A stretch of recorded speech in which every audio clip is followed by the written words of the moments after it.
people always ask, like, how did you build this company? And tell me about what you did to get here. And like, I'm sure Bear could put together a very well thought out statement on how we got here. But I'm just someone that was like, dude, I just worked my ass off. I don't really know. There was no like secret for me. I didn't read a book. I didn't go to business school. I didn't even like listen to, I mean, I know you guys listen to podcasts and you guys studied how companies are run and all that. Like I didn't. And like, honestly, like I can sit in a room and say like, I probably know less than a lot of people that work for Born Primitive as far as like education and knowing their craft. But like, I just am someone where if I set my mind to something and I want to get something done, I'm going to work hard to get to that point. And I don't like to quit or give up. And when someone says, you know, how did you get here? It's just like, I just worked really hard and I learned as much as I could along the way. And, you know, you make a lot of mistakes, but you just learn from them. And like, we were very, very lucky that none of the mistakes we made was company ending, I guess I could say.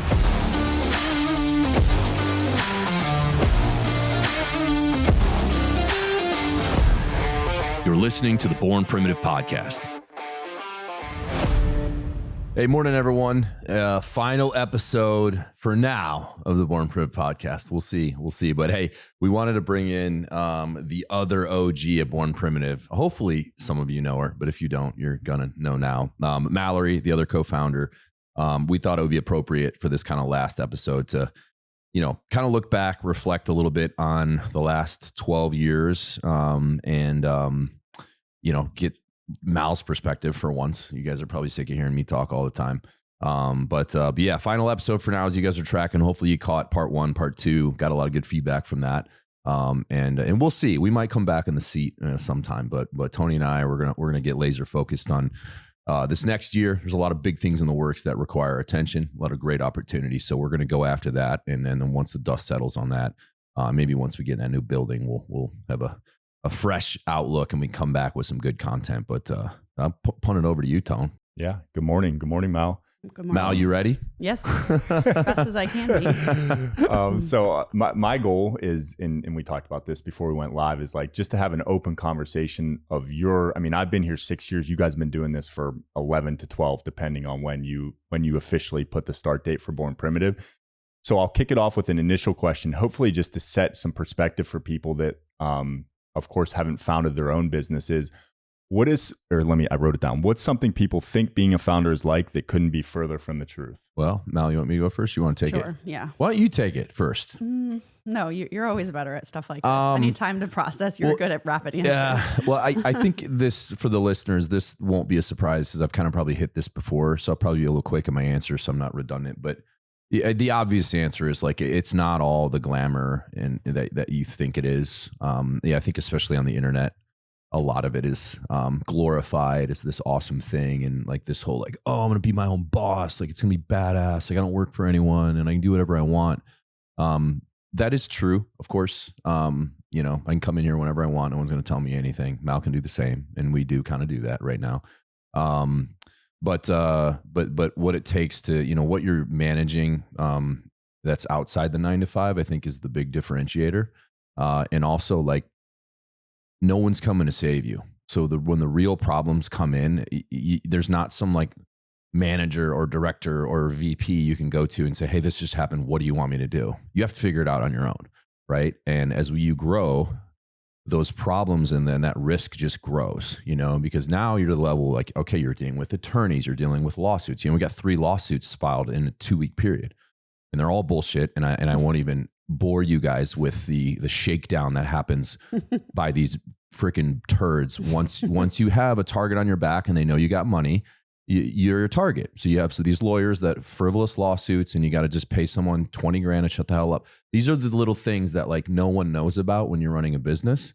And when you're little, you don't have those problems. Now your problems are different because you just don't know what the hell you're doing in the first few years. You know what I mean? So the problems never go away and there's no one to say, hey boss, this just happened. What do you want me to do? It's like Mal and I being like, shit, this just came in. Well, shit, I've never been sued before. What do we do? And there's this constantly steep learning curve, tax stuff, accounting stuff, dealing with buildings, landlords, supply chain issues, tariffs, compliance, disgruntled employees that are threatening to sue you, things like that it's just like, you know, that it's not sexy stuff. So it's like, you know, I've always said if you're going to pursue your own business, just know what you're signing up for. And also don't hate on the 9 to 5. People can have a very good life working a 9 to 5 and being able to go home and shut their phone off and not have to bring work home with them and all these other things. And, happiness is not derived from what's in your bank account. We all know that. Well, some of us do. Some people still think there's this thing you can chase that will unlock this new level of happiness. And that isn't true at all. So that's all I would say is just it comes with a lot of stress and the success rate is super low. And, for many people, you're not going to actually see anything beneficial financially for many years. Mal and I really didn't make any money on this for many, many years.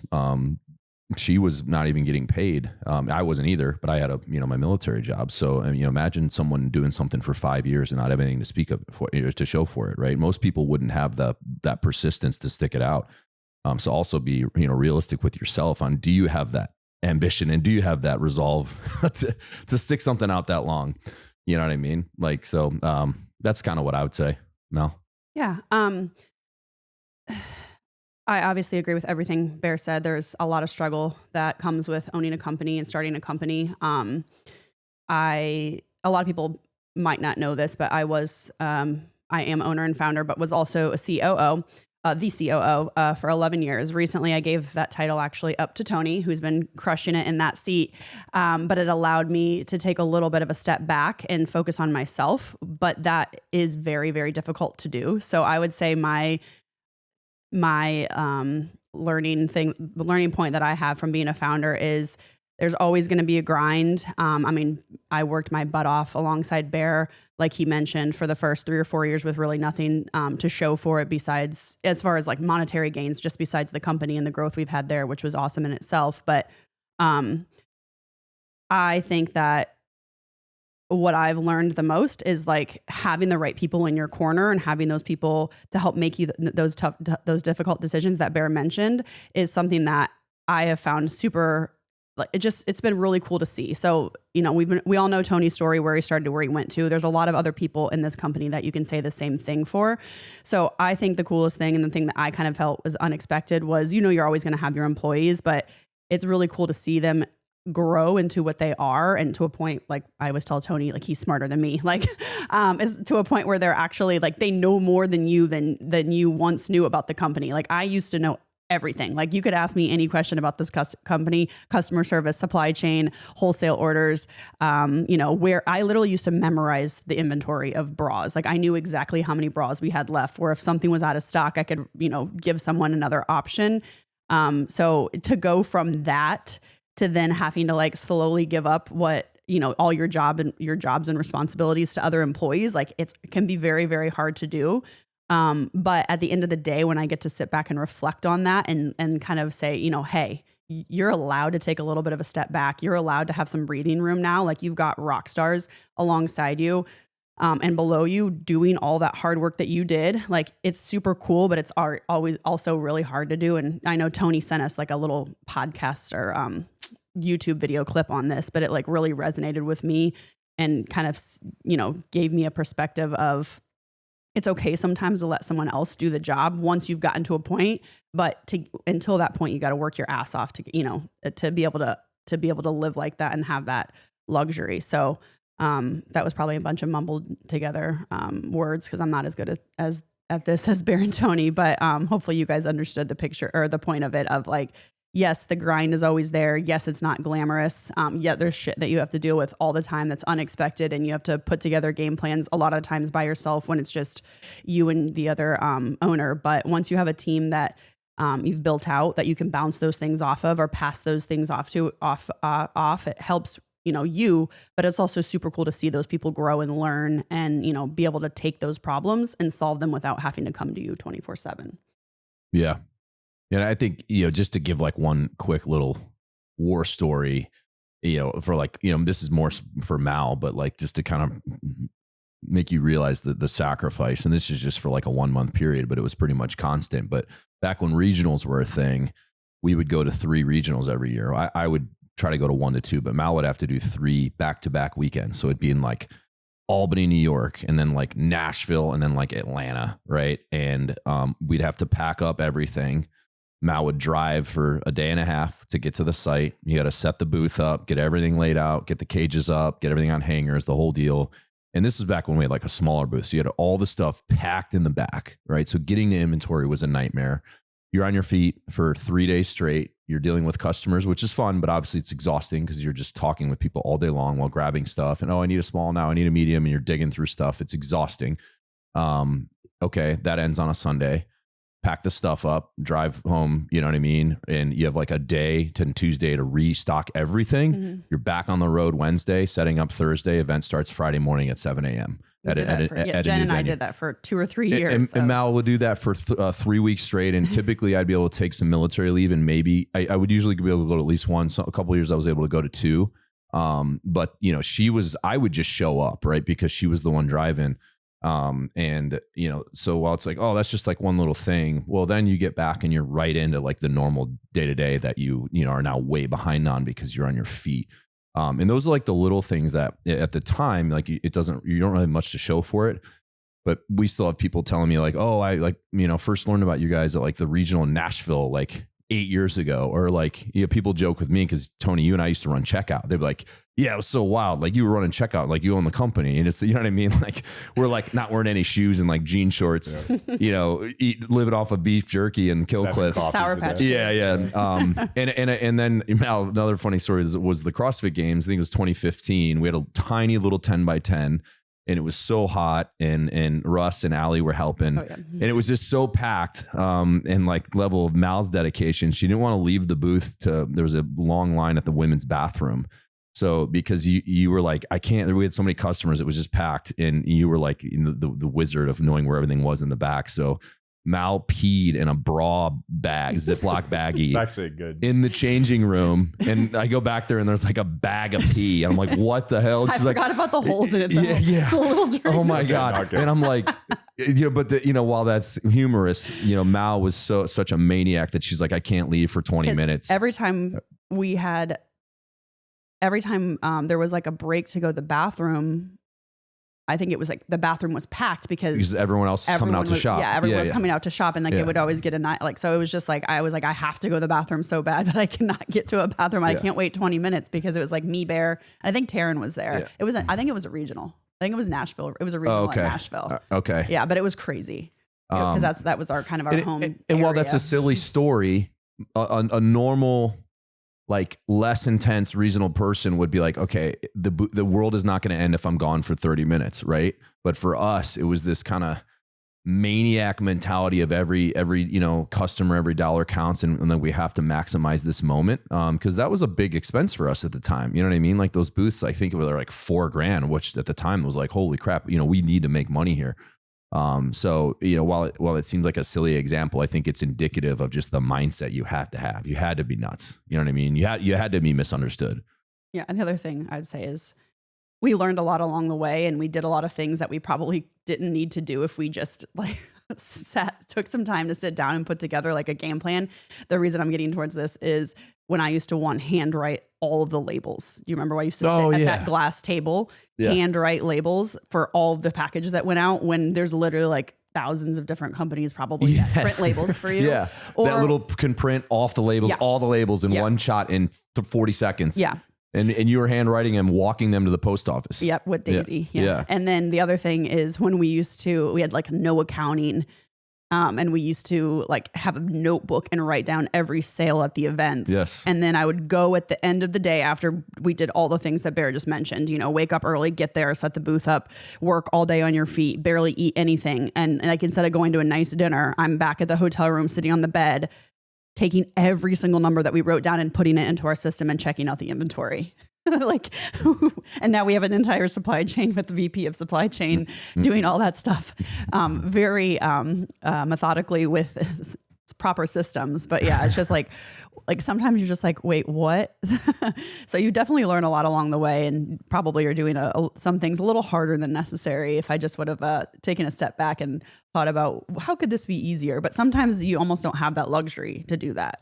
Yeah, to look into those things or the money to afford them, because obviously the systems are expensive. Well, it would almost be like I've used this analogy before. Imagine if you like had to build a house from scratch for the first time and you have zero trade skills, right? not only do you not have the trade skills, you don't even know all the tools and machinery you're going to need. You know what I mean? And you have to slowly piece all that together. And then you're going to build it in a way where you're going to go, oh shit, we got to tear that wall down because we forgot to install this. And it's just going to be this, now eventually you'll figure it out. Now I've said this before, Mal, if Born Primitive were to end and I were to wait a month and text you, hey, you want to start another company? Her and I could, stand something up very quickly that I think would be, doing $1 million a month really quick. And because we have all those trades, right? We know everything because we've done it before. Now, obviously we'd want to assemble a team and we'd want to delegate the things that, other people are better at. But the first time you do it, it's, you know what I mean? You literally know nothing about anything. And I think a lot of people might be discouraged by that. But if you have the ambition and you have that scrappiness and the drive, like you'll figure it out. But some things that, most would figure it out in 4 months. You might not make that realization until 5 years in. You go, oh wait, you can print labels, or oh, there is a barcode system for inventory. You know what I mean? So it's funny now, but at the time you just don't know any better because you've never done it. Yeah. What would you kind of on that vein, actually, I won't even prompt you to think in a certain way. If you go back, and Mal, I'll start with you. If you would go back, let's use once you've picked up some momentum. So let's say it's circa 2016. So you're not at the beginning stages. Some momentum has started picking up. This is starting to become like a thing where you guys are like, oh shit, there's really something here. And you could write a handwritten letter to yourself and teleport from now back to that moment when you're sitting at a desk, which you wouldn't even have been at. You've probably been at your house. So Yep. You could do any time between like 16 and 19 when you guys opened the Squadron Court warehouse. And you don't have to like obviously read the letter, but like what would be some main like things about maybe just the way you would go about your job then with the insights and perspective that you have now? I mean, I kind of think I hit on one of them, but delegation, like hiring the right people and delegation, obviously, it's really, especially for me, because I'm a control freak, it's really hard for me to give something up that I know that I do well. But the perspective that you can gain from that sometimes is your mind is so set on this is the way to do something that someone else can look at it and they can have a better idea than you do, but you don't give yourself or them the opportunity to realize that because you never are willing to give that up. So I would say delegation and trusting someone else to do what you've been doing is one thing I would probably tell myself to do a little bit earlier on. Well, part of it was we didn't have any employees. So in 2016, it was just myself and Bear, but maybe 2019, once we started hiring a few people, I could have given that little piece of advice to myself. Another thing I would tell myself, I mean, obviously like at this point, I would just say like all your hard work is worth it. It's like people always ask like, how did you build this company? And, tell me about what you did to get here. And like, I'm sure Bear could put together a very well thought out idea or statement on how we got here. But I'm just someone that was like, dude, I just worked my ass off. Like, I don't really know. There was no like secret for me. I didn't read a book. I didn't go to business school. I didn't even like listen to, I mean, I know you guys listen to podcasts and you guys study the company, how companies are run and all that. Like I didn't. And like, honestly, like I can sit in a room and say like, I probably know less than a lot of people that work for Born Primitive as far as like education and knowing their craft. But like, I just am someone where if I set my mind to something and I want to get something done, I'm going to work hard to get to that point. And I don't like to quit or give up. So when someone says, how did you get here? It's just like, I just fucking worked really hard and I learned as much as I could along the way. And, you make a lot of mistakes, but you just learn from them. And like, we were very, very lucky that none of the mistakes we made was, a company ending, I guess I could say. So I would say obviously like, yeah, keep working hard. It's going to be worth it for you. And everyone that works for you, which is super cool to be able to say to yourself, if I were to go back, maybe I'll think of another one, but I'll let Bear see if he has any first. Bear, what would be the themes of the wave tops of your letter? Probably, encouraging myself to enjoy the ride a little bit more, admire your handiwork. I think we're still bad at that. Terrible. Because when you're competitive and you're type A, as we've talked about, all the summits are false summits. You know what I mean? And you're never going to be there. So if you're never going to be there, like enjoy the ride a little bit, right? Because you can't just put off that gratification until like, oh, we've oh, we've like, cause as soon as like when we hit the sales milestone that we've been talking about, we're immediately like, okay, what's the next one? Right. So even like a major milestone like that, which I'm not going to give the specifics on, but you know what I'm getting at. Like, and we had a major milestone that I texted Mal about the other day. It was our total sales figure that we exceeded something since in 11 years. And I did the math real quick and I texted you. Did? Yeah. See, you already forget. Exactly. That's my point. She's already forgotten. And this is something that I ignored it. this is something that is a 0.0001% outlier outcome for any business. And we achieved it. And I randomly was like, I don't remember where I was, but I was like, wait a second. I did the math quickly in my head because I have all my yearly sales numbers memorized. And I did it in June, we exceeded that. And I texted her and like literally she already forgot. So my point is proven that we're so focused on the task that, we don't step back and say, man, this is actually kind of cool. Maybe we should celebrate these moments. I'm down with like a, all-inclusive right. To celebrate. And we should have done that, because for some listening, you might not know, but Mal and I were married. When did we get divorced? Like 7 years ago? Was that when we were 30? I think 2020. 2020. All right. 5 years ago, whatever. Kind of a blur at this point, but we could have been better during, when we were married to celebrate those moments because, while we weren't really reaping the financial benefits yet, there were still some really cool things, like when we hit 10 million in sales in like the first, like on year 5, when it was pretty much still just me and you, like that's a crazy outcome. That meant nothing to us. You know what I mean? That wasn't like, holy crap, like, wait, what? You know what I mean? There was none of that. And in a way, it was a good thing because we stayed hyper competitive and we didn't like rest on our laurels and like get complacent. But at the same time, I think there could have been a little bit more like, hey, let's take a minute to celebrate this. And even like now when we would go on vacation, you know what I mean? Work the whole time. Yeah. Get you being in Hawaii and getting up at 4:30 in the morning to go to a Starbucks and work until noon is not normal. Right. But that's just how we did it. And that wasn't even a debate. It wasn't like one of us was like, no, I want to have a vacation. Like, let's go like watch the sunrise or like go get a really nice breakfast. We were both like, oh, hell yeah. You want to get up at 4:30 and go to Starbucks and work till noon? Done. In hindsight, that probably wasn't great for the marriage, right? Like, we probably could have been like, hey, let's give ourselves these 5 days and actually just completely recharge the batteries.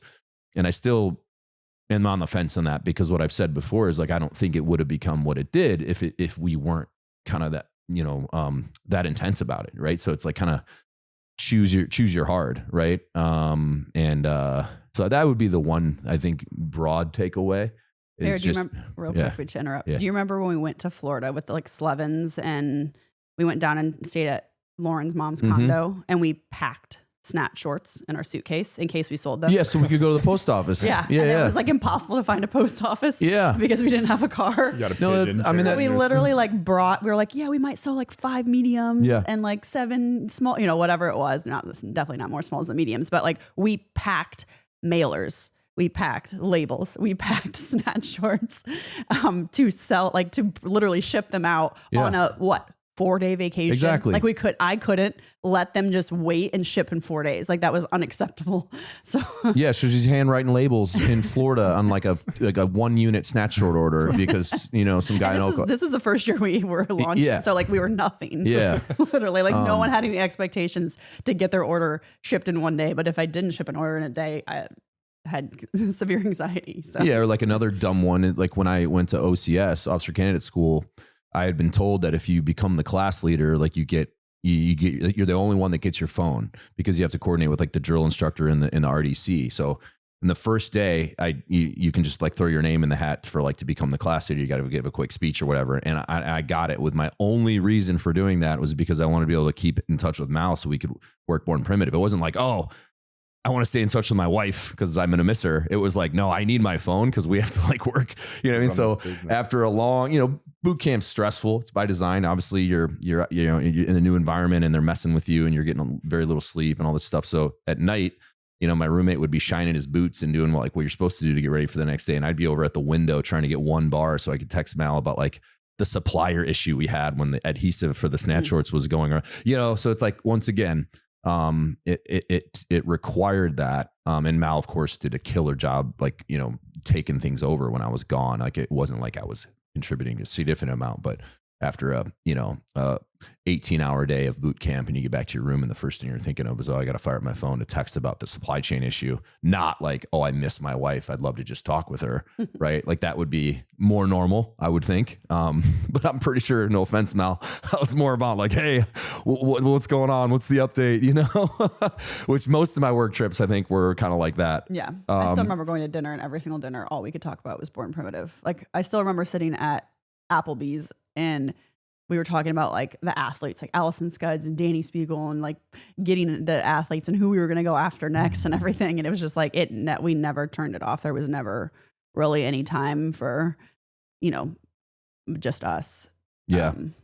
What traits on a person, and it can be work related, but I'm thinking more through the lens of on a personal basis. What have you learned both from these last 11, 12 years on a personal level about yourself as this company has gone from startup stage to then like small size to now getting to the mid size? What have you learned about yourself from a personality perspective? And this could be good or bad as the Born Primitive has evolved to what it is today. I mean, I've always known that I'm crazy type A and like organized. So I don't really think that this has enlightened me in that way. I mean, I grew up, playing sports. I grew up with goals that I wanted to achieve. But I always kind of, I grew up with not a lot of money. My parents worked both very hard and, to a sense I got what I wanted, but it was always from the clearance rack. Like, that's just how we lived. So I guess I never really saw myself as someone that would need to live any other way other than paycheck to paycheck.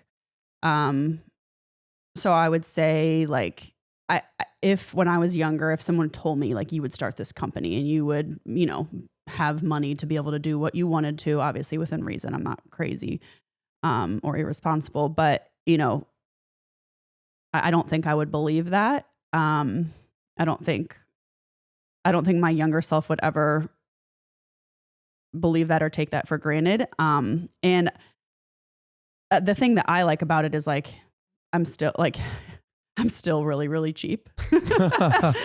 So like this is a good example. Tony and I went to an Arbinger event. And I said, this was like 2 years ago. And I said, Tony, make sure you get the free coffee in your room. No, I ordered a coffee at breakfast and she jumped on my ass. Like, Tony, that's no, there's $6. free coffee in there. You get the shitty Keurig. No, Tony, there's free coffee. There's free coffee in the room.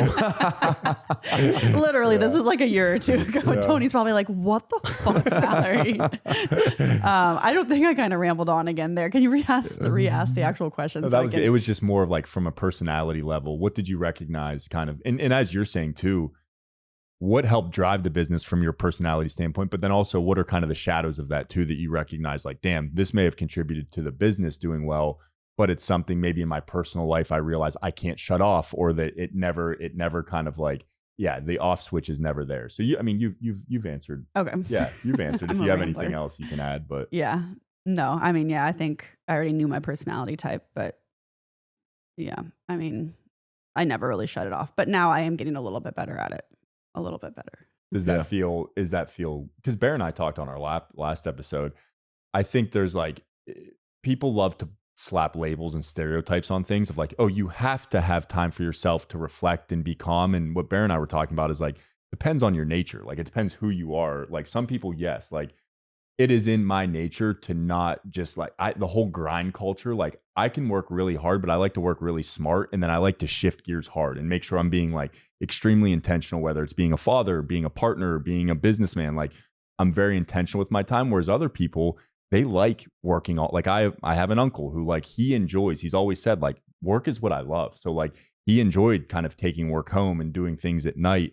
But yeah, have you recognized, and you said at the beginning too, as you've had a little more space to like spend time on yourself and reflect, has that felt good? Or do you find that like you actually like the engagement more when you do have like just a lot going on? Yeah, I would say like now, because, obviously we've hired a lot of awesome people and, you have the COO title and everything. I would say that I don't put as much pressure on myself to work necessarily when I get home, which I used to, like if I had a crazy day or I've had a bunch of meetings and Mitch is at the fire station, I'll go home and I'll grab my laptop out once the girls are in bed.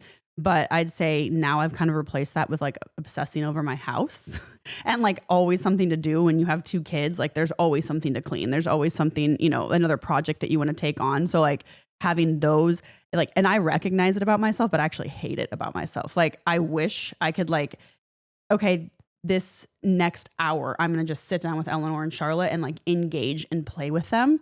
Like I'll do that for 5 minutes. And then oh my gosh, I forgot I have a little laundry to fold. And I get up and I say, Mama's going to be right back. And like, I want to get better at that. And that's something that I don't know if it's like from always having that like constant need to fix things, to get that thing done from Born Primitive, that's just like now transferred over to my everyday life. But like, I really can't relax. And I think men and women are wired differently. Like I saw a meme and it was like, women can't sit down and relax until they've done everything. Men can't go do anything until they've relaxed. And that's very true. Like literally Mitch will come home from the fire station and he'll have to like sit on the couch, not have to, but like his desire is to like sit on the couch and zone out for a half an hour. And then he'll get up and do the dishes. But how I'm wired is like, I see the dishes, I get even more mad that he's relaxing and I go do them because he hasn't done them quick enough, even though he would go do them if I just gave him the time to do them. It's a tale as old as time, man. Yeah. All the guys right now are nodding. Yep. Yeah. Sounds about right. Yeah. So, I mean, I think that's something that has probably negatively impacted me because I've always been someone that works hard, take pride in what I own and what I have. And like, Bear and I put a lot of work into the first house that we bought, which was why it was so hard to move to San Diego and like, sell that because we did. I mean, I literally laid the floors myself with a massage lady. What was her name? Tracy. Yep. It was the longest floor job ever. 3-month floor job. No, it was like a week, but like I think a normal company would have finished it in like a day. But I'm sure it's exaggerated by just the constant state of there's always something to do that I've had in my life for the last 11 years. I think and of course, Bear, I want to hear your answer. There's trade-offs there too, because like, I mean, you've been to my house. Like if you're somebody who likes it really clean and you walk into our house right now, you're going to rip your hair out. But that's like you end up having to make trade-offs. It's like, okay, do we want to spend an hour every evening making sure our house is like buttoned up, or do we want to spend that playing with the kids? And it's hard. It's not easy because like, trust me, there's times I walk through my house and I'm like, this is shit. Like just in the sense of like, to really keep a house organized, especially with 3 children, like it takes a time allotment. So I don't think it shouldn't be like, oh, these people, and it certainly isn't myself, or like you find this perfect balance of like, I get to be intentional with my wife, my children, work, and then I also am very intentional with my house. It's almost like Patrick Vellner's balloon thing. It's like, we for our house and even the landscaping, like I enjoy doing landscaping, but right now it's like, as long as the lawn is mowed and the weed, or like I weed eat for an hour, that's as good as it's going to get. There's no fancy mulching. Because it's like, it just, I can't, there isn't enough time in the day to do that. So I just think I'll throw that in there is like, it's not even myself who tries to be as intentional as possible. There's no perfect balance and you're going to have to make sacrifices within that because there's just not enough time in the day. Yeah. Like I'm literally in therapy right now for that. Like what can I do? We just got to give you like a tranquilizer. Like I have people over to my house and I want to relax and have fun with them. But like when they get there, I'm always cooking. And then when we're done eating and it's like, okay, now we're relaxing. No, I'm cleaning up because I don't want to have to clean up later. So then like by the time I get to actually go relax and spend time with them, it's like 9 o'clock and we're like, everyone's tired and wants to go home. And I'm like, I have to work on this. So yeah, there's tequila for that, by the way. Yeah. Actually, my therapist just said, you're going to light a candle when the house isn't perfect. Cause like almost like when I used to clean the house at like Hawksbill, I would light the candle last. At the end, your house is a good clean, feeling. It's It is fresh, a good feeling. and you light those candles and it like makes you feel like, oh, like I can relax now. Yeah. So she's like, when your house is chaotic in your mind, which I'm pretty sure if like you walked into my house and I said, oh my gosh, honey, this is messy, you'd be like, this is pristine. This is the cleanest house I've ever been in. But it's when my house is messy, I have to light a candle. Well, and that's we talked about that on our last episode too. It's like the moment is this trite thing that people throw out of like, sink into the moment, be more in the moment. But I think as you actually try to put that into practice and recognize how much of our lives we live in a projected state of like, if I can just get this done, then I'll live in the moment. Then you realize you're actually never it's just a complete projection. Your whole life becomes this like, this quite literally detachment from what's actually happening now to this projection into the future. And that actually is exhausting for your system too. Like, because when you're able to sit and connect and kind of let go of thought, there is an energizing effect that can have. But yeah, when it's constant of just like what's next, it can be beneficial. And that for running a company, like we all know, like that can be really beneficial because there is always things that need done. But when it comes to being sustainable over time as an individual, if you can't separate from that, and it's not even separating from doing stuff, it's more just separating from the neurotic just thought patterning, because that is exhausting. Oh yeah. And you tie yourself in knots. I'll get 8 hours of sleep and I got this fancy new watch and it'll say like non-restorative, non-restful. And I'm like, I feel like I slept great. Yeah. But it's probably just because when I wake up, it's like, go, go, go, go, go. The other good thing about this thing was told me, I've hit my 10,000 steps every day. Nice. So I know I'm moving a lot. That's because I don't sit down. Yeah.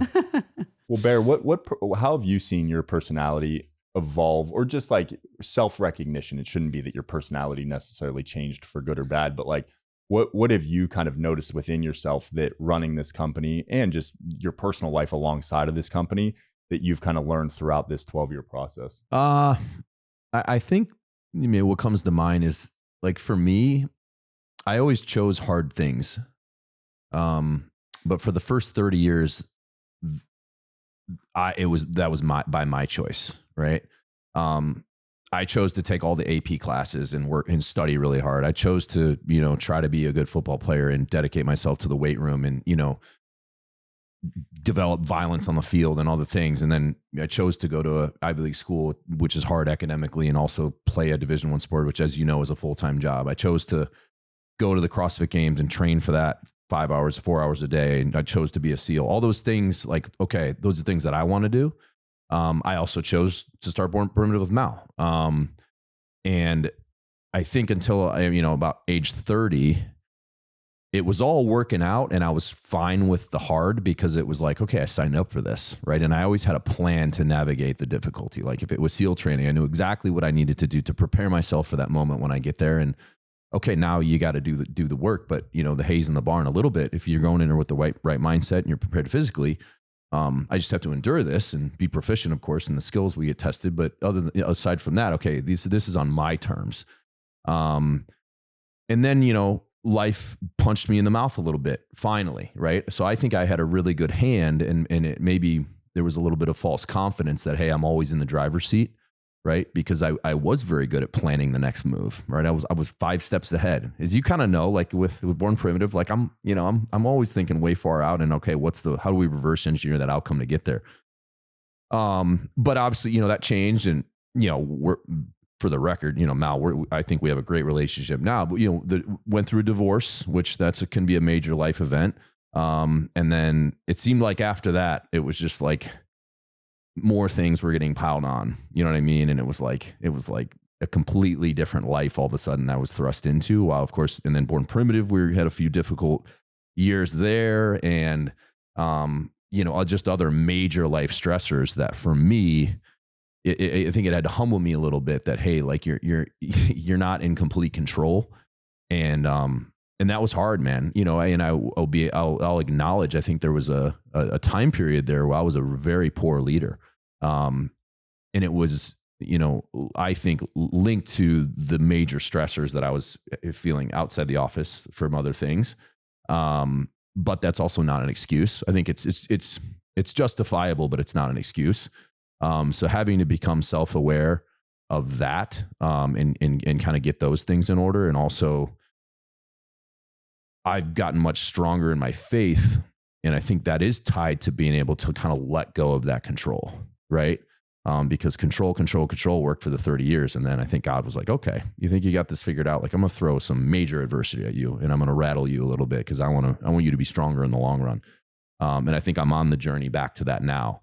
I'm definitely not there yet. But I'm more aware of it. And I think I'm more humbled to say, okay, I think I'm talented. I think I have a good work ethic. I think I can do cool things in my life, but don't get complacent and don't come in with an ego, right? Just because of your previous successes. So every day, dedicate yourself and prove that you belong here. And obviously those days, those little wins will add up to big wins, and you can keep doing hopefully cool, exciting things, not just with Born Primitive, but other things too. So I think that's for me, looking back on it is, I got my shit rocked a little bit these last few years. And it's gone quick. It's actually been longer than a few years, but kind of more of a personal example, but obviously Born Primitive is integrated into all of that. Right. So you ride the highs and you ride the lows. And I also think I've learned to be a little bit more even keel. So when there's highs, don't really take the bait and ride them. And also when there's lows. So like, last month when we had like a record, month, and it was just crazy. While I was stoked to see the sales reports every morning when I would wake up, I know better to not be like, okay, don't celebrate because literally tomorrow the site could crash and we could be down for 10 days. Or tomorrow we could get a major lawsuit of some compliance thing that I didn't even know anything about was a thing, and it's a $5 million loss. You know what I mean? To the contrary, when the sales are a little slow or something else happens, or we do get a silly lawsuit like we do, it's okay. Part of the job. Don't get down in the dumps and too stressed out over it, because we're going to be fine. Right. So try to hopefully stay a little bit more in that middle, because if you ride the emotions, then you're the roller coaster too. You know what I mean? So I guess just being a little bit cautiously optimistic when good things are happening, and when bad things are happening, like not so pessimistic. You know what I mean? And hopefully just be a little bit more even keel. Great answer. Yeah.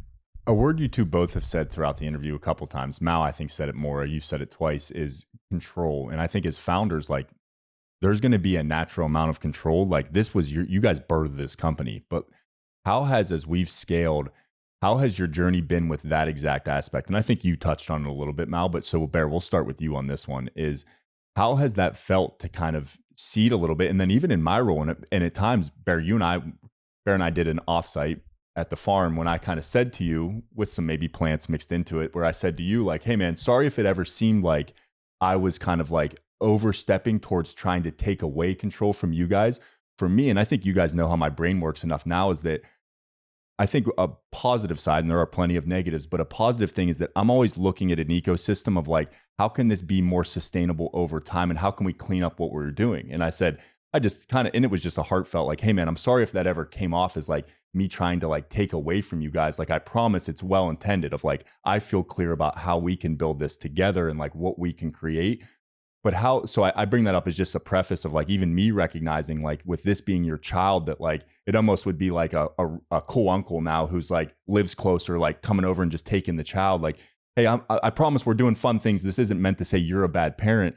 But how has that felt for your journey, as far as like giving up control of like, damn, like this was like, we used to make every decision, and now, and even in my role, you realize the power, and Mal touched on it, of like not delegating just to delegate to say I'm not doing anything, but delegating so that you can then spend intentional time focusing on like, where is this going? And at each level, that's different. That's different for me. That's different for you. That was different for Mal. But how has that kind of seeding of control felt throughout the journey, and has that evolved at the different stages of the company's kind of size? Yeah, great question. Well, for any founder, they'll be able to relate to this. Giving up control is really difficult, because as Mal already said, there's a point where you're doing every component of the business. And at one point you are the subject matter expert of that, because you're the only one. So you're one of one or one of two, whatever it is. So as people come in and start taking over different departments and things like that, it's hard not to want to get in the mix, because you're like, well, no, I'm the OG. Like, I'm the best marketer. So like, I should be in that meeting. Like, I need to be in like the fall 2 launch plan. Like, oh my God, if I'm not there, like, it's going to be horrible. You know what I mean? And that's ego. Right. And then you realize through repetition that you have a really good team, and it takes time to get there. That wasn't always the case. There was a time where I absolutely needed to be in a marketing meeting, right? If there was any bigger strategic thinking that needed to happen, it was coming likely from this brain or that brain. Like, I'm not being arrogant. It was just the case, right? That we're not there anymore. We're way beyond that. We have so many brilliant, talented people here. So I'm way more comfortable with it now. But definitely there's some guilt there. Like, I'm still getting around to that, of like feeling like, Friday we had the warehouse sale. And I was going to go and like work most of it. And then I randomly had a freight delivery coming to my house to get a cold plunge delivered. And it, like, the guy called me, and like, so I had to go back and wait on him and do all, you know what I mean? So like, and then I had other points. I couldn't make it. And like, I felt really guilty about that, 'cause it's like, man, it's right in town. I'm not there. You know, we used to work all these events, and I even texted Mal like, hey, you going to be there? And I felt guilty personally because I just been on, you know, vacation for 10 days that like, man, I'm back in my own town and I'm not even going to our own warehouse sale. But so I think it takes reps to kind of realize like, hey, no one expects you to be here, and two, like, you're not really adding much value to it anyway. Like they have checkout dialed. It's not like I would actually be doing anything of value. Right. So we're still getting there, but I think the goal as you build something is to work to make yourself irrelevant. Right. And I think, you know, Mal and I mean, you guys are dialed. If we took a dirt nap tomorrow, like Born Primitive is still going. My job now is to be the visionary for where are we going in 5 years? And I have all kinds of ideas in this wild head.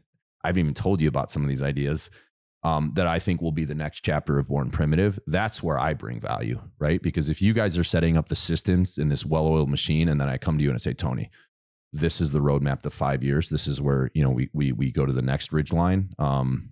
That's what I'm good at, right? And that's, you know, we all have our different skill sets. Me being able to see out from right now is one of my strengths. So I should be focusing my time on that, because as you know, like if I come up with 1 or 2 big ideas in a year, there will be an ROI on that. We've seen that happen. So you need to kind of learn where your own value is. And me being in a, like, you know, that daily marketing meeting doesn't actually serve you guys in the organization, because it's not the best use of my time. And Mal has evolved from that like significantly, because like Mal said, there was a time you were doing anything and I almost had to like, I don't know if I conveyed it well, but like, you are so much more valuable than that. You don't need to be doing this. Right.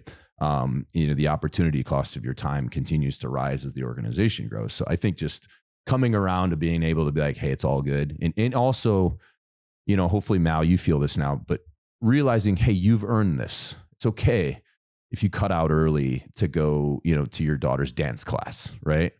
Because to me, it's like, no, we got here by working around the clock and by being exceptional, right? You know, we were getting up at 4:30 in the morning on a Hawaiian vacation to work. Like that's what it took to succeed.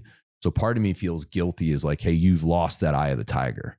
Like you're leaving at 4:15 to go to like a dance class. Are you kidding me? Like the old you, like, are you not a savage anymore? Are you kidding me? Or after I put my daughter to bed, it's like, oh, you're not going to fire up the laptop and like get after it. Like what's wrong with you? So there's that inner voice still comes in about like, you know, have you gotten soft? Have you lost the eye of the tiger? But we have people like you. I mean, we have the team now, right? So it's like, you know, it's this tug of war of like, man, you know, am I losing the edge, or have I earned this?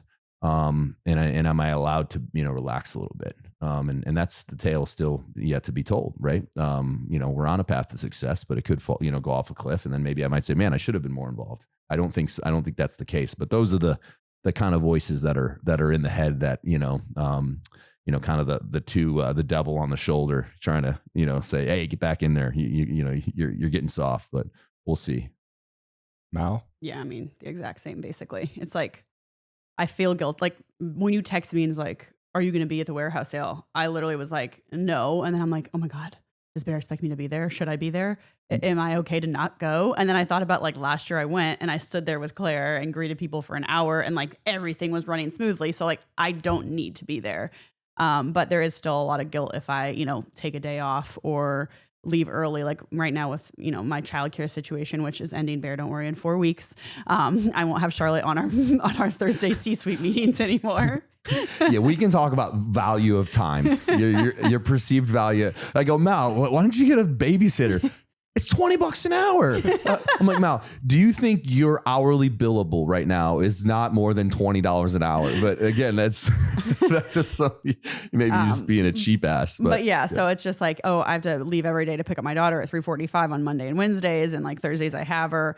So like you still feel like, oh my gosh, like you should be at the office more, like, you know, you need to be there. But at the end of the day, I'm like, once I get through my emails and I check in and make sure Tony, Mike, Bear, Claire don't need me for anything, I don't really need to be there, because like we've said 10 times now, like we've built an awesome team and we have awesome people. Like I know I said this, I believe on one of the last podcasts, but it's still the same and now it's even better. But like, I don't look at people that work at Born Primitive right now. I don't look at anyone and say like, you don't belong here. Like we have such a solid team, at least for all the people that I know. I know there's still a lot over at the Jungle that I don't know as well, which hopefully that changes once we get the new combined building. But we've just built an awesome team. We've built an awesome company that people want to work for. Like, I won't name names or where they came from, but like our new retail store that's opening in, can I say the date? What, mid-September? September 12th. Oh, that's the grand the date. opening. Whoa. Mark your calendar. Sweet. That's news to me. Yes. Heard it here Tony first. and I decided last week. Yeah, okay. Well, thanks for running to buy me. That's cool. It's all good. Oh, I'll remember that. Like the two people that are coming to work for us, like one worked for another corporate store around the corner and wanted to leave to. Do we have a store manager? Yes. Oh, there we go. An AM, more news. An assistant manager and a manager. There we go. Both plucked from a local store. Okay. One more plucked. One more reached out. A large corporate brand, Yes. apparel brand. Yes, I don't know if Nice. We'll talk off We'll air. talk offline. Yeah, I'm reading between the lines. But anyhow, super cool to see like they want to leave that, really well-respected, cool company too, to come work for us. It's just because of, the people that we have here under the roof and what we've built in the story that we've been able to tell and, the support we've been able to give to charities, veterans, first responder, obviously mostly with Bear's ideas there. But it's just cool to see that we have those type of people here. So when you sit back and you think about that and like, okay, this person that's going to come in, like I've been running right now, like I would say I've been leading the retail store build out. I've been having most of the conversations with the Cataldos, with the building and everything. Obviously Tony's been doing a lot of work on the back end with the hiring and the profit and loss and everything. But like, as far as the vision of what the store is going to look like and how it's going to be laid out and everything, from a building standpoint, I've done a lot of that. And there's always been this little like paranoia in the back of my mind of like, oh, I got to get the merchandising figured out. I got to get all like, I don't know how to run a retail store. I've never run a store before. I got to think of all the things that need to be thought of. But now I know like, okay, we have this girl coming in. She's done this 7 times. She's a rock star. So like when she starts, I'm going to sit down and give her the knowledge I have, but then I'm not going to have to worry about this anymore. Like it's stressful because I've been working with the Cataldos for a year now with the ideation studio and everything. We'll be better it's like building a house analogy. Yeah. The second time, because we got to do stores 2 through 10, right? Yeah. So, but like now we know, right? It'll be nice to know that everything that I've worked towards is going to be in great hands, and that's Totally. that's the story we get to tell over and over and over again here with all of our employees. Yeah. Well, and I think like using an analogy, like how I often think I'll tie it to an analogy. This isn't the analogy I use, but I think it fits one that I already use for myself. Is that Bear said the example of like, we're building a house in real time. And you don't know, if you've never built houses before, you don't know what the hell you're doing. Once you've learned how to do that, your job, like if you're looking to scale your house building, and for us, this was scaling an apparel brand. I feel like our job now isn't to keep building the houses. It's actually to buy the site, get the site cleaned up and make sure all the tools are there for the team to then build the house. But once you've done that, and like a good example is the retail store.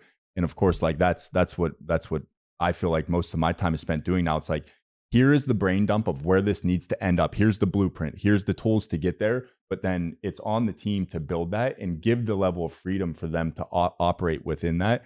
Because then you can move. And Bear said this as well. It's what he's really good at, is like, then you're kind of leapfrogging of like, okay, here are the 10 places I know we need to go, whether mine's more year, 2 year, 3 year, of like, okay, we need to get there. Okay, I'm going to do that for each of these. Then you realize like, and there's where the competency amongst the team comes in, is like the team can take that and run with it. And then you're hopping to the next thing versus staying too hyper focused on one thing and micromanaging within that. And it's like, yeah, it maybe it's 5% better because you stayed involved, but you could have tackled 4 other huge things. And honestly, from an output standpoint, and I've recognized within myself, it's like I was wasting so much damn time. You're wasting, and that's why I laugh about kind of the guilt of like hard work versus like very intentional kind of precise work, is that when you recognize your older selves, how much time you wasted doing shit that didn't matter, it's mind boggling. So then it becomes like, yeah, you get so efficient that for you guys having some freedom to work 25 hours a week, and then maybe it is 40, and then it's 20, then it's 10, like, that's because you know how to work efficiently. Like it doesn't, like when you're starting, it's important to spend 40 hours. Like even with new employees here, I say like, hey, 2 years, you're learning a new language. Once you learn that language, and it's even how we manage the team here, is like, once somebody's reached a certain level, not that all left and right limits are off, but it's like, if we have a director that's been here 5 years and a VP is managing them in a really tight way, like that is silly, because of somebody who's been here 5 years is at a director level, like give them freedom so that they can live their life. They're going to get done what they need to get done, Right. or we're going to know right away. So it changes kind of just the lens that you look through as far as like how much hard work is still part of the equation, but it's like fourth on the list versus when you're first starting, it is kind of like, we just need to learn what the hell we're doing. So there is a lot more hard work. Whereas then it starts to fall down. We're like, yeah, hard work needs to be a part of the equation, but the driving force is actually clarity when you're at a high enough level. Because if that's not there, you could work hard for 2 months and somebody that knows how to do that already would come in 20 hours or 5 hours and be like, you could have done that way differently. Mm-hmm. So let's look forward now while we have a couple more minutes.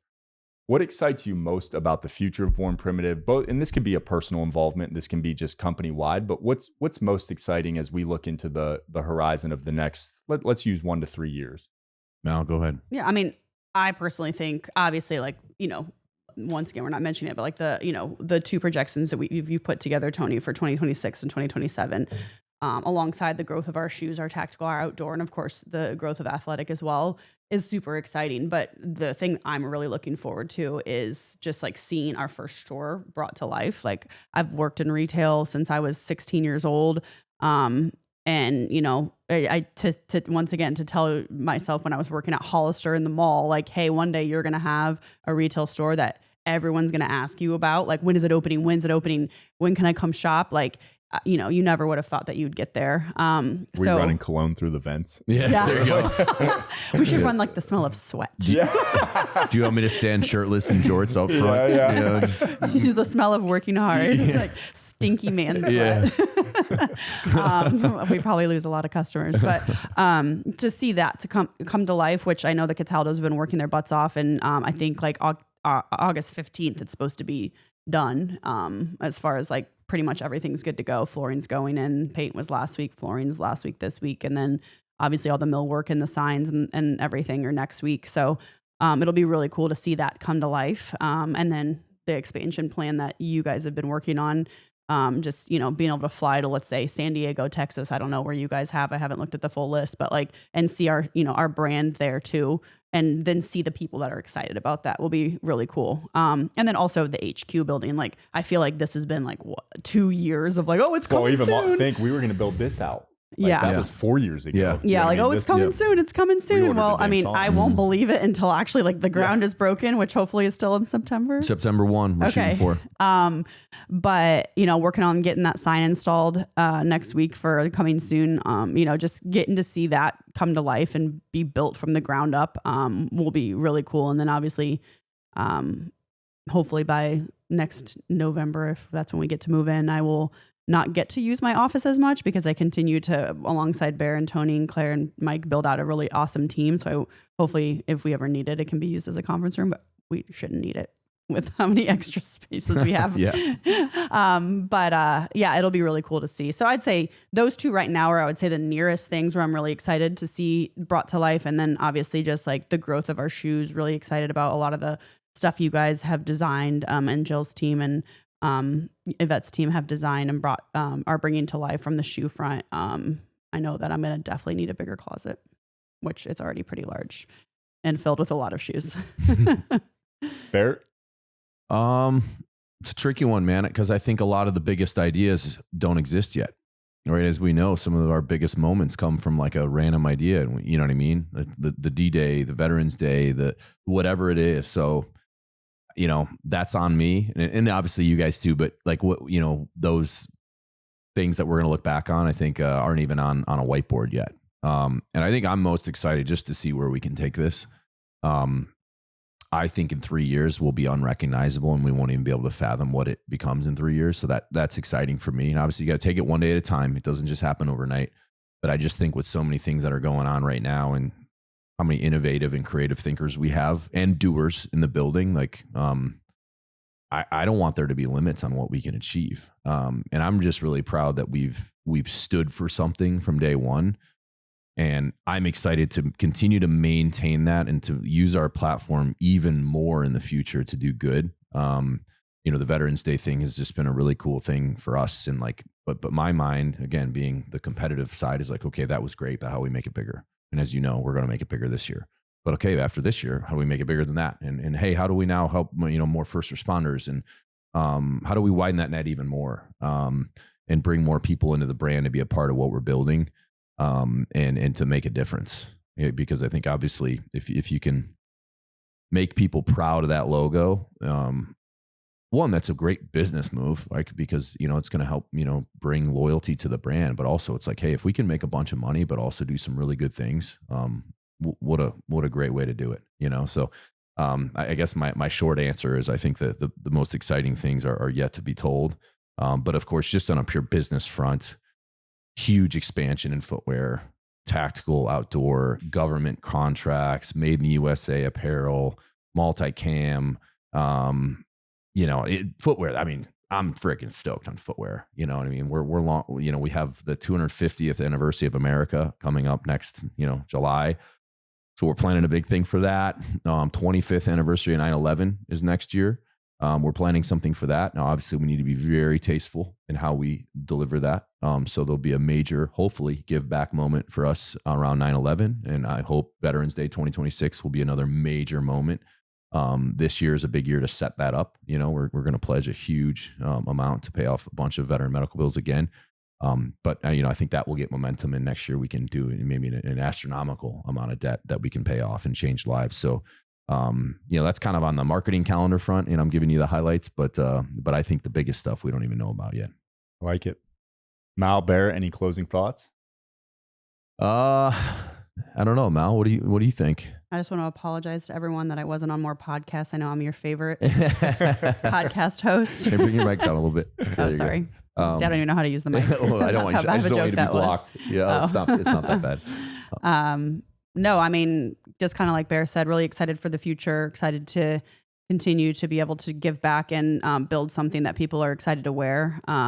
It's still really cool. Like, I went to Ocean Breeze yesterday, a water park locally, and I, within being there for 5 minutes, literally saw 4 people wearing our board shorts and a girl wearing our bathing suit. And it's just like, you want to say something to that person and be like, hey, that's my company. But at the same time, like, they probably don't care that much, but it's cool to just see your stuff out in the wild. And like, people will send you, like, I think the other day on Fox and Friends or the news, my friend sent me a picture, and the guy that was on the mic in the front row was wearing a big Born Primitive shirt. Like, starting to slowly see all those Nike symbols and Adidas symbols and New Balance and everything replaced by Born Primitive is pretty cool to see. So hopefully we can keep that up. Love it. Closing thoughts. Big one. Oh yeah, it's Bear's last podcast. Yeah. His baby. For now, we'll see. I don't know, man. Feeling grateful. There's still a lot of meat on the bone here. So, we don't want to get complacent, but feeling grateful for what we've been able to do. And, I think my message to anyone listening is like, I think people put a lot of pressure on themselves. Right. And I think, what did they say? Comparison is the thief of joy. Don't, be kind to yourself if you are not at a place in your life where you feel like you've achieved what your potential is, right? There's always going to be people that have achieved more and have accomplished more things. And if you're always saying like, oh, well, I need to be like that person, or that person's got a bigger house than me, or, don't, fall victim to that. Because like, people might look at me and say, oh, like all those nice things. Well, guess what? I'm doing the same thing for the guys that are above me. You know what I mean? And it's just you're never going to not feel that way. So, if you're working a normal 9 to 5 and making a modest living, but you're a great family man, and you know what I mean? Like that's success, right? So I guess I don't want people to get, while we've talked about business success, there's more to life than that. And don't be down on yourself if you haven't achieved maybe financial success, which I would say is the least important of all these success metrics. Unfortunately, it's the most used because it's measurable, right? And it can be shown visibly, right? With belongings and houses and cars and boats and, whatever else that people want to flex. Whereas like how you are as a father or a mother, no one can actually see that. People can project it a certain way if they want to, and maybe it's a little misleading, but how your children feel about you and how your spouse feels about you and the relationships you have with your family and your friends and the impact you have on other humans, that's real success. But unfortunately, that's not a quantifiable thing. So, it's kind of where I'd ended is like, while we've talked about success here and that it has been fun and there's nothing wrong with chasing business and financial success. I'm as capitalist as they come, but at the same time, there's way more to life. And we know that a lot of the things that people think that will unlock are just a mirage, and you're just going to be constantly chasing it. So make sure you have everything else in balance, because at the end of the day, that's the only things that actually matter in what we're doing. So kind of a runaround answer there, but that's how I summarize it all up.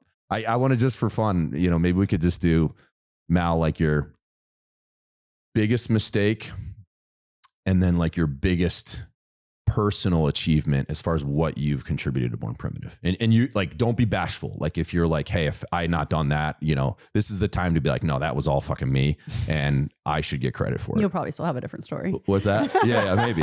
Yeah. Biggest mistake. Biggest mistake. And it doesn't even, I don't think Bear knows about my biggest mistake, so I'm not going to talk Did it about it. happen recently? Yes. Oh no, we got to hear it now. No. I mean, if it's already happened, is it still ongoing? No. Kind of. Okay. I mean, it's not. We can't get it back. Oh, so it's Fraud. Fraud. What? Fell for a fraud. What? Yeah, I don't know. She got fished. Oh, wait, what fraud? Mm-hmm. Just an email. Someone hacked into our email server and responded to a chain about a payment that needed to be due with updated bank information. And you responded I changed with the updated bank information? I changed the bank information and paid to the fraudster. How much was it? Off air. We'll tell them Off air.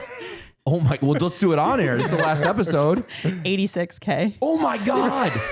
80. It was bad. How long ago was this? A month and a half. Holy shit. It was the millworking for the retail store. Oh my God. Yeah. And I'll tell you more details. It was good. Like, same exact email addresses changed out of the letter. Hey, but yeah, you can find anyone on this earth. Oh, Do they know the background of the owners of this company? We've already tried to get it back through Wells Fargo, but anyhow, that was my biggest mistake. There's other means. And still makes me very, and I filed a report with the FBI, but there's other means. okay, well, we'll let parents figure that out. If you think, no, in all seriousness, if you think I'm going to allow someone to steal nearly $100,000 from our company and there's not going to be at least an effort, we made in unconventional ways, then if this motherfucker's listening, I don't think he's probably listening. yeah. It's probably international something, but we'll go into the details Holy there. crap. Yeah. I didn't tell you that one. You were out of town, and it was Mike and I were dealing with it, but yeah, still obviously think about that one on a regular basis. Yeah, we just add that to the retail store expense cost. Yeah, that was not good. Well, that's, in all, like, in 11 years, if that's your worst mistake, like that's not that bad. Yeah, and the annoying thing is like 2 days later, I took the online scam phishing thing from Rippling. Rippling University kept making us take that class. And then the next day I realized it, but it was I had to schedule the wire for a day out because we had too much wire that day. So literally I was 1 day off from they played into just because and this is a compliment, you are so on top of things that it played right into that. I would have read that and been nah, because I'm a little more lax there, but the fact that they were well, then they say, we just want to keep this moving. Yeah. You said, don't we have net terms? Wow. We just want to keep this moving. Yeah. Basically things got in quicker than we expected. And if we can go ahead and collect the payment now, we'll be able to get started earlier than we originally planned. And literally from the same email, but the names were the same and everything in the same chain. If you clicked into the email, but if you clicked on the email and you brought that drop down, there was a letter added to everyone's email address. The same letter, an N and an L. Wow. Yeah. Well, this ain't over yet. I can promise you that. Okay. Well, yeah. I'll fill you in on that. And then I would say, I just worked, you had the idea, you started the company, you put all the work into producing the snatch shorts and everything. And then a few months later, you left for the military. So I could have been the kind of person that was this is Bear's endeavor. Screw this. I'm not doing this. I'm just going to continue to clean teeth 3 days a week and relax and go to the gym and do nothing else. But I'm not that type of person and I don't like failing. So when Bear said, hey, I need you to run this while I'm at OCS and then Buds and then SQT and, the list goes on, I did it. So, and not really with much complaints. I just, it just became what I had to do. So I'd say, I don't think the company would probably be here if I said, fuck you, I'm not doing this. 100%. So I'd say that's probably the greatest contribution I made was actually like, back in 2014 when my husband was leaving for 3 months and we were going to have to move across the country. It was just one more thing that I had to take on and deal with, especially like one of the first few months we had the snap shorts glue issue, which could have ended the company, and we pushed through it and figured out a way to get them all replaced, and literally wrote handwritten emails to every customer that purchased and told them this could happen.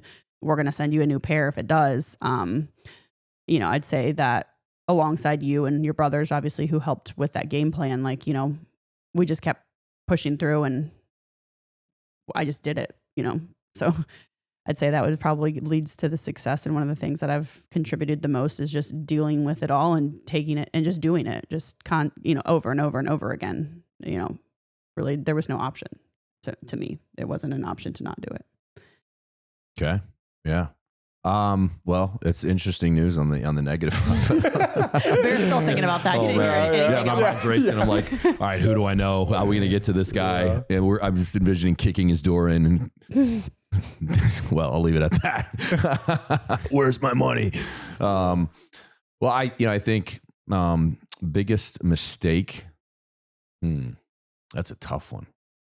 Well, while I'm thinking of that, I think there's one theme I want to pull out from that. And one, for starters, Mal, you deserve so much credit because you're spot on. And I will absolutely, am happy to admit this. If you hadn't jumped in when you did by kind of necessity, it would have never became anything. I mean, it would have probably fizzled out into nothing. We were really lucky that I think our skill sets perfectly overlapped as far as like the things that you were great at, I wasn't so good at, and the things that I excelled at, that wasn't your vibe. If it was two Bears, Born Primitive would have been nothing. If it was two Mals, Born Primitive would have been nothing. I really do think that, because I think you need the vision and the kind of strategy, but also like you need the person that's organized and dialed and is like kind of keeping the trains running on time. And I think those were kind of where we excelled separately. And it just kind of worked. So across the board, we recovered, but we were bringing different things to the table. But absolutely, I would tell anyone with a straight face, and that's why it's funny. It comes up occasionally. Oh, you're divorced? Like I thought, and I'm like, oh yeah, we got divorced like 6 years ago. And then, they'll be like, oh man, that sucks. So like, you probably had to like split the equity. Like, oh man, you know what I mean? Like most guys bitch about divorces. Oh, you lost everything. I was like, no, actually, man, every penny of that equity was 100% warranted. And I have zero like gripes on that at all. Like, you know what I mean? And I'm happy to say that, oh, wow, that's cool. Like I didn't, what I mean? It's like, yeah, she's earned every penny of that. So that's kind of cool. Like when I do still get that though, occasionally. And I gotta tell these guys like, no, it's actually been very fair. And she's earned every penny of that. And one more just kind of life theme that I want to call out is, when I chose to go into the military, that was something that I couldn't really kick. You know what I mean? Now, if you remember, I'd kind of like shelved the dream for a minute. And Mal and I had a really good life in Indiana, and there was really no reason to change it. We had a really good friend group. We were loving CrossFit. We had a great, friend group there. Life was comparatively the easiest it's been in my whole life. I'm finally not playing college football. There's more time. You can chill for once. I'm working a normal job. She's working a normal job. Weekends are free. You know what I mean? We're doing just house projects, nothing crazy. I would say that in the window of my life, that was like the easiest, like 2-year window by far. I had the desire to, I had a higher calling. So I thought and felt guilty sitting in an air conditioned room on a Saturday morning in the fall, watching college football when there's other dudes, sleeping in a trench that night, like fighting war. So ultimately, I had to make the decision, although this is going to disrupt our life and our marriage, like I have to go do this, or I'm never going to, there will be built-in resentment that'll show up in various ways in the next 50 years. And I can't risk that. And I can't have the what ifs when I'm 60 years old looking back. So ultimately that was thrown on Mal's lap, you know what I mean? And it went in the kind of the form of an ultimatum of like, I kind of have to do this. And I still reflect on that because that's a tricky one. But I think what the kind of point I'm trying to make is that whatever your passions are, or whatever your desires are, if it's something that's eating you up on the inside, follow that gut, follow that intuition. And I would say particularly earlier on in your life is your time to take risk. Now, if you're, 40 and you got 4 kids and you're married, like maybe this is not the time to like roll the dice on some crazy idea that, you've been thinking about, but particularly when you're in your 20s, or, really any time, but obviously earlier on, I think you can take a more aversion to risk, but that was huge risk. Right. And it did it. And it played out how it played out. Obviously we ended up getting divorced, but awesome business out of it. And we still have a great relationship. So, I don't know why I spun off into left field on that, but I just think from as far as a thematic takeaway, for people that are wondering, hey, do I go do that thing, or do I go launch that business, or do I go join the military, or take a shot at the music industry or acting, whatever it is. If you're looking at the ceiling every night and you can't sleep, do it. And there might be some collateral damage that's going to come from it. I know it did with me, right? But hey, if you can lay your head at night knowing, okay, I gave it a shot and I went for it, even if you don't make it, I think ultimately there's more peace in that path. As far as biggest mistake, probably just organizationally would be our inventory management a few years ago when, that was more on me though. Well, but it was me too, because I wasn't, we were so small at the time that 100% landed on me as well, because I could have checked that. But basically just, you remember, Tony, how much, we were ordering so much product that we didn't need. And we still have some. It really should have sank the company. The silver lining in that is that was our most profitable year ever. So we had the cash flow, and that's also kind of why we didn't even realize it until like we started looking at it. Like, wait a second.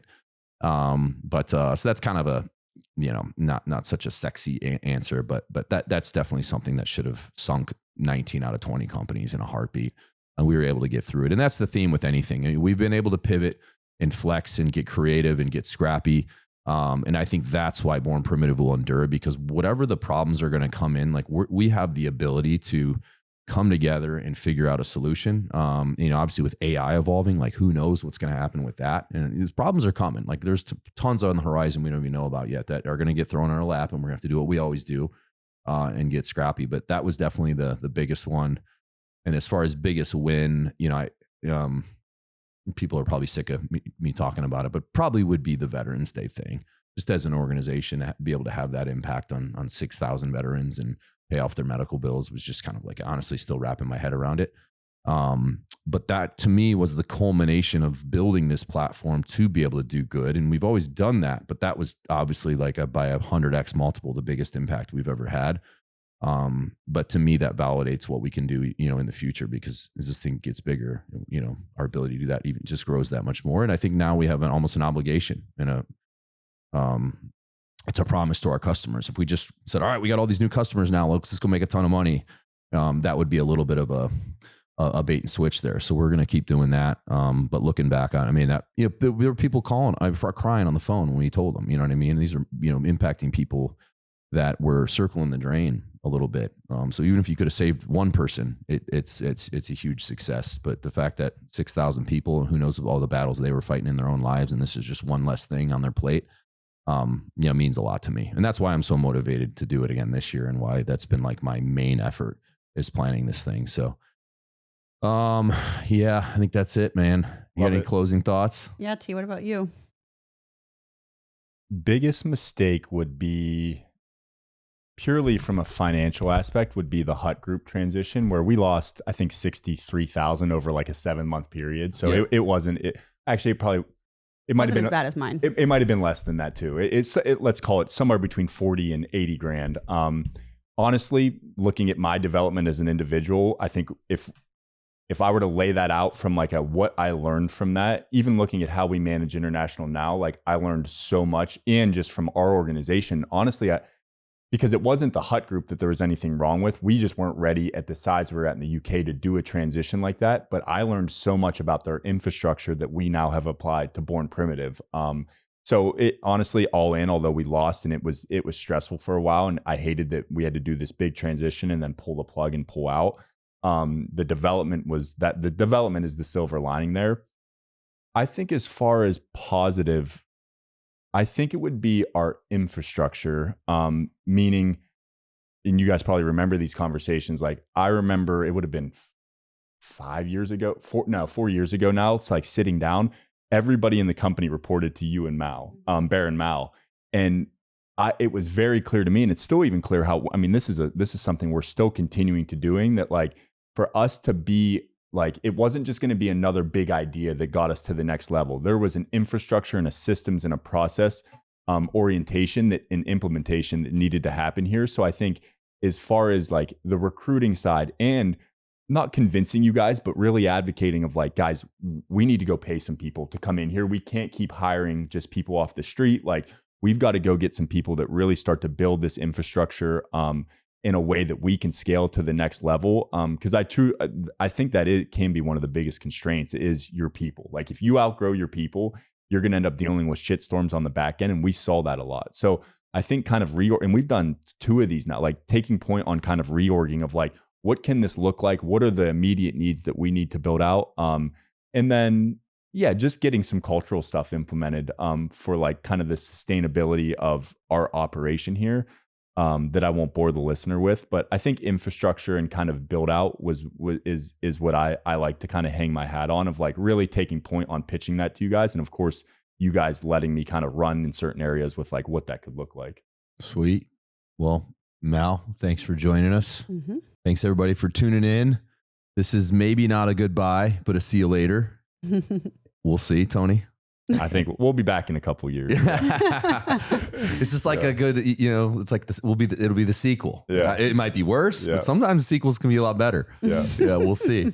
What, like Terminator 2? Yeah. That was better than one might argue. The first one was pretty good, but has anyone seen Happy Gilmore 2?